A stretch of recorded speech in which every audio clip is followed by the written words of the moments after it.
출애굽기 29장 38절에서 46절 말씀입니다.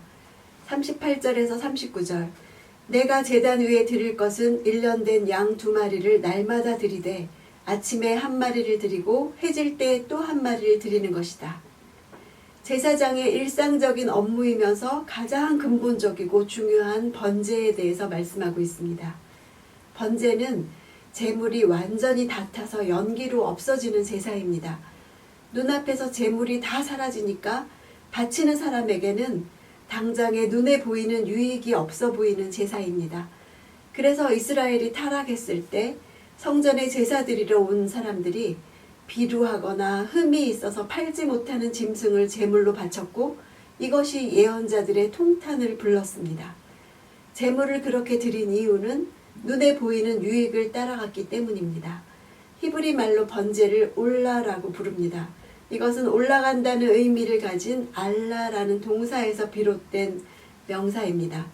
제물을 드리는 사람이 성전 제단으로 올라가서 하나님께 번제를 드리면 그 제물을 태운 연기가 하나님의 코로 올라간다고 생각했습니다. 하나님의 코로 올라간다는 것은 사라져서 보이지 않아서 당장 드린 자에게 눈에 보이는 유익이 없는 것 같지만 하나님이 받으셨다. 이것이 드린 이의 삶을 좌우하는 것이었죠. 보이지 않는 일이 영원한 것이고 보이지 않는 일이 진짜가 되는 것이었죠. 하나님께 드린 번제가 눈앞에서 사라져 보이지 않는 것 같아도 하나님은 그 향기를 맡으시고 제물을 드린 사람과의 관계를 이어가시는 것이었습니다. 이것이 번제의 의미였고 향기로운 제사라고 하신 의미였습니다. 40절 양 1마리에는 올리브를 짠 기름 4분의 1 흰이 섞인 고운 밀가루 10분의 1 에바와 포도주 4분의 1 흰의 전제를 함께 드리고 소제는 번제에 동반되는 것이었습니다. 그것은 예수님의 완전한 헌신을 보여주신 예수님의 인성을 나타냅니다. 소제와 함께 섞은 기름은 성령의 역할을 말하죠. 그리스도의 지상에서의 모든 생애와 사역은 이렇게 성령으로 가득 찼습니다. 포도주의 상징은 즐거움입니다. 그리스도로 인한 아버지의 즐거움을 나타냅니다. 아들의 완전하심과 헌신으로 인해서 하나님의 즐거움, 그 즐거움을 백성과 함께 교제하시는 것을 나타냈습니다. 아버지와 자녀가 그리스도로 인해 함께 즐기는 그런 그림을 상징합니다. 41절 저녁에 드리는 다른 양 1마리에는 아침과 같이 똑같은 곡식 제사와 전제를 함께 드린다. 이것은 좋아하시는 향기요 여호와께 드리는 화제다. 짐승 타는 냄새를 향기로 표현한 것은 우리 죄가 불태워지는 상징이었기 때문에 그것을 기쁘게 받으신다는 표현입니다. 죄가 불태워지고 관계가 회복되는 것을 뜻하기 때문입니다. 42절 이것이 너희가 대대로 여호와 앞 회막문에서 드려야 할 번제다. 거기에서 내가 너희를 만나고 내게 말할 것이다. 번제물은 다른 모든 제물들의 기초가 됩니다. 그 제단 자체의 이름이 번제물을 드리는 제단이기 때문이죠. 그것은 성부에 대한 성자 예수님의 완전한 순종을 예표합니다. 예수님은 자신을 영화롭게 하지 않으셨습니다. 항상 성부의 영광을 위하셨습니다. 우리를 위해 자신을 버리사 향기로운 제물과 희생제물로 자신을 하나님께 드리셨지요. 43절 거기서 또 이스라엘 백성들을 만날 것이니 그 장막이 내 영광으로 거룩하게 될 것이다. 어린 양 2마리는 여호와와의 만남을 가능하게 하는 역할을 했습니다. 하나님과 백성은 사이에 있는 그 희생제물을 근거로 만남의 장소를 가졌습니다. 하나님과 죄인 사이에 그리스도께서 유일한 만남의 장소가 되신 것이었죠. 우리는 그리스도의 희생에 근거하지 않고는 하나님께 접근할 수 없습니다. 날마다 큐티할 때도 말씀이신 그리스도를 힘입어서 하나님과 만난다는 것을 잊지 맙시다. 45절 내가 이스라엘 백성들 가운데 있고 그들의 하나님이 되겠다. 여호와께서 이스라엘을 이집트에서 구원하신 목적도 이와 같았죠. 이스라엘 백성들 가운데 거하시고 그들의 하나님이 되시는 것이었습니다. 함께 거하시겠신 목적도 이와 같았죠. 이스라엘 백성들 가운데 거하시고 그들의 하나님이 되시는 것이었습니다.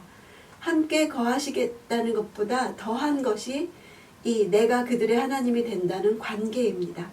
그들의 하나님이라는 말로 표현할 수 없는 축복에 대해서 시편 144편 15절에는 여호와를 자기 하나님으로 삼는 백성은 복이 있다. 이렇게 고백했습니다. 46절 그러면 이스라엘 백성들은 내가 그들 가운데 있기 위해 그들을 이집트에서 이끌어낸 그들의 하나님 여호와임을 알게 될 것이다. 나는 이스라엘 백성들의 하나님 여호와다. 지금까지 나온 이 제사들과 성결의 목적은 여호와께서 이스라엘 자손을 이집트에서 구원하신 사실을 매일 기억하도록 하는 것이었습니다. 그리고 6월절 어린 양이 곧 그리스도이심을 예표하는 것이었죠. 나는 나의 이런 구원에 대해서 매일 기억하고 있습니까? 내가 어떤 구원을 받은 자인가를 매일 기억하는 사람은 매일이 똑같은 삶일 수 없습니다. 날마다 구원의 감격이 새롭습니다. 그래서 날마다의 삶이 새롭죠. 하나님과의 관계가 날마다 새롭습니다. 하나님과 인간 사이의 거리감은 하나님이 정해준 방법대로만 줄일 수 있습니다. 거룩하신 하나님은 인간의 죄를 못 견디시고 돌격하시기 때문이죠. 관계의 회복에는 대가를 치러야 합니다. 제사는 죄 있는 인간이 거룩한 하나님께 나아가는 법입니다. 속죄가 필요한 것이죠. 죄가 가리워져야만 하는 것입니다. 죄 지은 당사자가 재물을 잡게 함으로써 재물이 느끼는 공포를 그 사람도 깊이 느끼도록 하셨습니다. 머리에 손을 얹어서 안수할 때부터 자기 대신 죽는 짐승을 볼 때 죄의 결과를 실감나게 느끼도록 하셨습니다. 또 매일 아침 저녁으로 가장 좋은 가축의 생명의 피를 흘리고 경제적인 희생을 치르는 것은 그런 값비싼 희생을 가시적이고 물리적으로 보여주신 것이었습니다. 짐승을 죽일 때 사람들은 거기서 죄를 보고 대가를 치르면서 죽음을 극복하고 생명을 얻기 위한 현실을 경험했습니다. 예수님은 자신의 생명을 대가로 내놓은 제물이 되셨죠. 성막은 하나님이 자기의 백성과 함께 하시겠다는 임재의 상징입니다. 성막은 하나님이 무조건 당신의 백성 가운데 함께 거하시겠다는 임재에 대해서만 말씀하시지 않으십니다. 하나님과 함께 하고자 한다면 반드시 죄의 문제를 해결해야만 한다는 말씀입니다. 그래서 제사장이 필요한 것이었죠. 오늘도 큐티를 통해 그 하나님께로 인도하시는 제사장 되시며 제물 되시며 제단 되시는 예수님 앞에 나아가는 그런 시간 되기를 원합니다.